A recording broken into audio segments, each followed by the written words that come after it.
नमस्कार दोस्तों, passion gardening में आपका बहुत बहुत स्वागत है। दोस्तों, ये जो कलेंचो का प्लांट है ये बहुत ज़्यादा खूबसूरत होता है।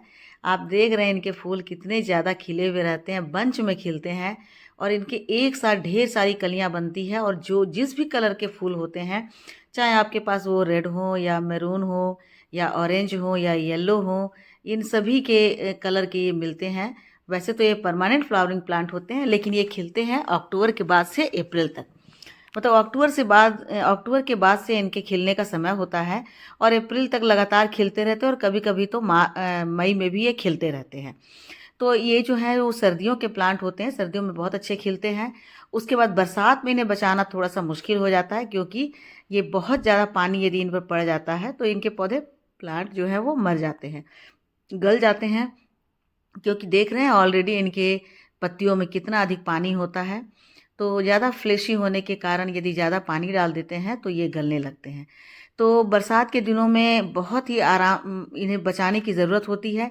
यदि हम बरसात में बचा लेते हैं तो इनके बहुत सारे कटिंग भी हम बना सकते हैं। और देखिए दोस्तों, ये कटिंग बना लगा है और छोटी सी कटिंग मैंने जनवरी में लगाई थी और फरवरी में देखिए इसमें फ्लावरिंग आ गई है, इनके फ्लावर बड बन गए हैं।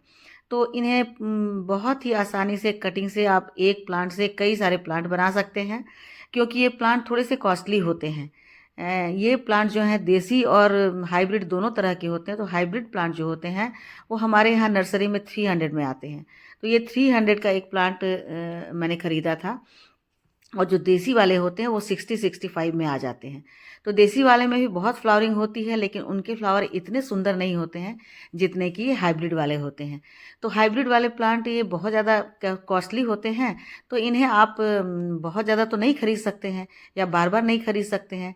तो इससे तो अच्छा है कि इन्हें हम कटिंग से ग्रो कर लें, क्योंकि कटिंग से बहुत ही आसानी से ग्रो हो जाते हैं। लेकिन अब सवाल उठता है कि कटिंग से कैसे और कब ग्रो करें। तो आज की वीडियो में दोस्तों मैं आप लोगों को ये बतलाऊंगी कि इनकी कटिंग को कैसे लगाया जाता है और कब लगाया जाता है, जिससे कि इनसे कई सारे प्लांट बन जाते हैं। मैंने आपको अपनी एक कटिंग दिखाई जिसे मैंने कटिंग से लगाया था। ये देखिए इसमें फ्लावर बड आ गए हैं और एक महीने से 1.5 महीने हो रहे हैं और इनमें फ्लावरिंग शुरू हो गई है। तो अब देखिए दोस्तों, इनके कटिंग लगाने के लिए जो अच्छा समय होता है ये फरवरी से लेकर के मार्च तक पूरा रहता है। फरवरी, मार्च और अप्रैल तीनों मंथ में आप इसकी कटिंग लगा सकते हैं। तो इनकी ऐसे ही छोटी छोटी सी कटिंग ले लीजिए, 5 इंच की कटिंग, 4 से 5 इंच की कटिंग आप ले लीजिए। तो इसको आप आराम से लगा सकते हैं। कहीं से भी आपको कटिंग मिल जाती है, अपने आपके कोई फ्रेंड हो, आपके कोई जान पहचान वाले हो, उनसे आपको कटिंग मिल जाती है। तो इसी तरह से 4 से 5 इंच की कटिंग ले लीजिए और इन्हें आप आसानी से आप लगा सकते हैं और आपके एक से बहुत सारे प्लांट बन जाएंगे। और सबसे बड़ी बात तो ये है कि ये पत्ते से भी ग्रो हो जाते हैं। यहाँ तो इनकी जो पत्ते होते हैं उस एक एक पत्ते को भी आप लगा देते हैं तो उसमें भी बहुत अच्छी रूटिंग आ जाती है, रूट आ जाते हैं और उस पत्ते से भी आपके नए प्लांट बन जाते हैं। तो ये इस प्लांट की सबसे बड़ी खूबी है। इसलिए कॉस्टली होने के बाद भी आप इनसे एक से कई सारे प्लांट बना सकते हैं। आपको बार बार खरीदने की ज़रूरत नहीं है।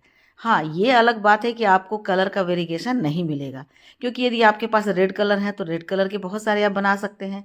यदि आपके पास ऑरेंज है या येलो है तो इन सब के आप बनाएंगे तो एक ही कलर के कई सारे प्लांट हो जाएंगे। तो भी कोई बात नहीं है, क्योंकि एक ही तरह के, यदि एक ही कलर के यदि आपके पास 5 से 10 प्लांट हो जाते हैं तो ये सारे मिलकर के इतने खूबसूरत फ्लावर निकालेंगे कि आपका गार्डन सुंदर बन जाएगा।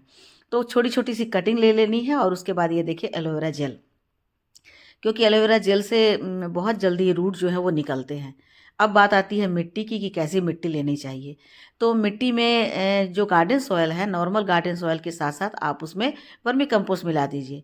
वर्मी कंपोस्ट मिला देने से ये मिट्टी थोड़ी सी फर्टाइल हो जाएगी और उसके बाद आपको इसमें थोड़ा सा मिला देना है रेत, रिवर सैंड, जिसे हम लोग बालू कहते हैं। तो इसमें बालू डाल देने से क्या होता है कि किसी भी जो आप जैसे आप लगाते हैं गुलदाउदी के प्लांट, तो गुलदाउदी के प्लांट के साथ साथ कटिंग के साथ साथ आप जो कलिंचों के कटिंग को भी लगाते हैं तो बालू में ये बहुत अच्छे से रूटिंग करते हैं, बहुत अच्छे से प्रोपोगेट होते हैं। क्योंकि बालू जो पोरस होता है तो इसमें बहुत अच्छी इनमें ऑक्सीजन मिलती है, इनकी जड़ों को, टहनियों को, तो इसमें बहुत अच्छी रूटिंग हो जाती है। तो इनकी इस मिट्टी में केवल मिट्टी नहीं होनी चाहिए, इनकी सॉइल में मिट्टी के साथ साथ वर्मी कंपोस्ट तो होना ही चाहिए और साथ में रेत मिला देने से इनकी मिट्टी बहुत ज़्यादा पोरस बन जाती है, जिसमें कि पोरस वाली मिट्टी में ये बहुत अच्छे से रूटिंग करते हैं। तो इसलिए इसमें जितनी मिट्टी थी उससे एक भाग, उसका आधा भाग वर्मी कंपोस्ट और आधा भाग इसमें रेत मिला दिया गया है। तो ये इनका प्रोपोर्शन होना चाहिए, 50% मिट्टी, 25% वर्मी कंपोस्ट और 25% इसमें रेत। ये मिला देने से ये मिट्टी बहुत ही अच्छी बन जाएगी। और उसके बाद थोड़ी सी फंगिसाइड मिला सकते हैं। साफ़ फंगिसाइड आपके पास नहीं हो तो आप हल्दी पाउडर मिला दीजिए। मेरे पास साफ़ फंगिसाइड भी है, लेकिन मैंने आप लोगों को दिखलाने के लिए कि हल्दी पाउडर भी फंगिसाइड का काम करता है, तो आप फंगिसाइड में के रूप में हल्दी पाउडर भी डाल सकते हैं। ज़रूरी नहीं है कि हम मार्केट से जा कर के और फंगिसाइड लेकर आएँ तभी हम पौधे को लगाएं। हमारे घर में अवेलेबल होता है ये।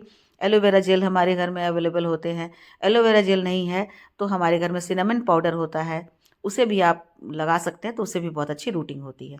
तो इस तरह से इस मिट्टी को बहुत अच्छे से मिला लेना है, इस सॉइल मिक्सचर को, और एक बराबर करके उसके बाद एलोवेरा जेल में सारी कटिंग को डिप कर देना है। यानी कि सभी जो कटिंग है उनके जो पॉइंट हैं उन पर एलोवेरा जेल लगा देना है। और एलोवेरा जेल लगा करके और एक करीने से इन्हें लगा देना है इस मिट्टी में। देखिए मैंने एलोवेरा जेल यहाँ रखा हुआ और इसी में डिप करके और सारे कटिंग को मैंने लगाया है। वैसे तो बिना एलोवेरा जेल के भी आप लगा सकते हैं, बिना एलोवेरा जेल के भी लगाएंगे तो ये ऐसा वेदर होता है और ये ऐसी कटिंग होती है कि ये रूटिंग इसमें होगी ही होगी। लेकिन फिर भी सेफ साइड लेने के लिए कि 100% सक्सेसफुल हो, इसके लिए आप यदि जेल लगा लेते हैं तो अच्छी होती है। इसमें मैंने सभी में जेल लगा दिया है, तो इससे क्या होगा कि इसकी रूटिंग बहुत फास्ट होगी। यदि एलोवेरा जेल नहीं लगाते हैं तो भी रूटिंग होगी, लेकिन तब थोड़ी सी स्लो हो जाएगी। तो इस तरह से दोस्तों सभी में एलोवेरा जेल लगा दिया गया है। देखिए इसमें पहले से थोड़ी थोड़ी सी रूट निकली हुई थी, ये कट जो मिला है मुझे उसमें थोड़ी सी रूट निकली हुई थी। तो इस तरह से एक किसी भी टूल की मदद से आप होल कर लीजिए ताकि एलोवेरा जेल वहाँ से हटे नहीं। और उसके बाद सभी जितने भी आपके पास कटिंग है सबको एक करीने से आप वहाँ पर प्लेस कर दें और मिट्टी को थोड़ी थोड़ी सी दबा दें। और इन्हें रखना कहाँ है, ऐसे प्लेस पे रखना है जहाँ पर इन्हें थोड़ी दिन, एक कम से कम 1 सप्ताह शेड मिले। क्योंकि अचानक से आप इन्हें धूप में रख देते हैं तो इनकी जो कटिंग है वो धीरे धीरे ड्राई हो जाएगी। क्योंकि मिट्टी को एकदम से हमें मॉइस्ट रखना है, यदि मिट्टी ड्राई होगी तो इनके कटिंग नहीं चलेंगे। अब जो मौसम आ रहा है इस वेदर में थोड़ी सी जो वेदर है वो थोड़ा सा ड्राई हो रहा है, हवाएं चलने लगी है, थोड़ी धूप में गर्मी हो गई है। तो ऐसे में यदि ये इन्हें खुली धूप में रख देंगे तो इनकी मिट्टी ड्राई हो जाएगी और तब इनके जो कटिंग है वो नहीं चलेंगे। अब देखिए इनते जितने भी यहाँ पर पत्तियाँ हैं इन सारी पत्तियों को भी के टिप पर भी मैंने लगा दिया है एलोवेरा जेल और एक एक करके सारी पत्तियों को भी लगा दिया है। तो इस तरह से दोस्तों आप भी इन सारी पत्तियों को लगा करके और एलोवेरा जेल लगा देते हैं तो यहाँ पर यदि 10 पत्ती भी है तो उसमें से 5 पत्ती ज़रूर सक्सेसफुल हो जाएगी। फरवरी मार्च का जो महीना होता है वो बहुत ही ग्रोइंग पीरियड का महीना होता है, तो इसलिए इस समय सारी कटिंग बहुत अच्छे से चल जाती है। वैसे तो मिट्टी मॉइस्ट है लेकिन फिर भी आपको थोड़ा सा इसमें पानी डाल देना है और पानी डालने के बाद आपको इन्हें रख देना है एक ऐसे प्लेस में जहाँ पर, यदि पौधे के नीचे आप रख देते हैं, बड़े बड़े प्लांट के नीचे रख देते हैं तो इससे इनकी जो कटिंग है ज़्यादा अच्छे से चलेगी। क्योंकि वहाँ पर प्लांट की छाँव में इन्हें ह्यूमिडिटी भी मिलेगी और ह्यूमिडिटी के साथ साथ इन्हें शेड भी मिलेगा। तो और सारे प्लांट के बीच में रहने के कारण इनके सक्सेस होने के ज़्यादा चांस होते हैं।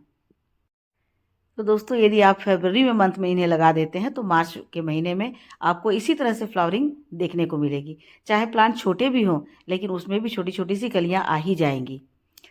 तो आज के लिए बस इतना ही दोस्तों। वीडियो अच्छी लगी हो तो लाइक शेयर कमेंट कीजिए। मेरे चैनल पे नए हैं तो मुझे सब्सक्राइब भी कर लीजिए। मिलती हूँ अगले वीडियो में एक नई जानकारी के साथ, तब तक मेरे साथ बने रहें और अपना ढेर सारा ख्याल रखें। Thank you.